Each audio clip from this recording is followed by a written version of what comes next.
Лейлек районунун 53 жаштагы тургуну тубаса жүрөк кемтиги оорусу менен жабыркап келген. Оорусуна өзү жашаган аймактагы ооруканадан эле акысыз операция жолу менен шипа тапты. Азыркы учурда эжем акыбалы жакшы, туруктуу. Чоң ыраазымын. Рахмат сиздерге. Ушундай чоң операциялар Баткенде, Лейлекте боло берсин. Биринчи жолу болуп атыптыр. Чоң ийгиликтерге жетишти. Кылган врачтарга чоң рахмат.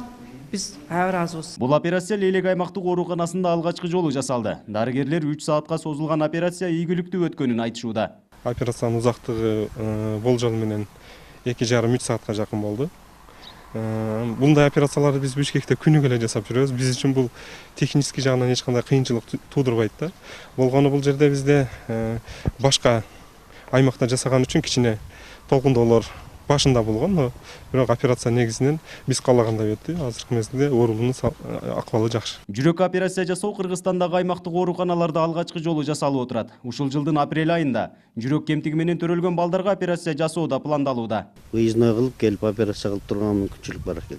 Элдер бул 1000 километрди Бишкекке барбай, жандан ары Турция, Кытай дебей, мына биздин эле өзүбүздүн эле жөнөкөй врачтарыбыз, жөнөкөй аппараттарын келип жасаса болот экен да.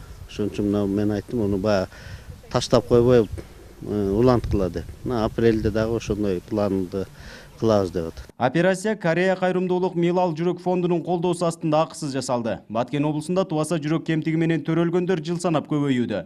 Аны айыктырууга адистердин жана канды жасалма жол менен айлантып туруучу медициналык аппараттын жоктугу да себеп болууда.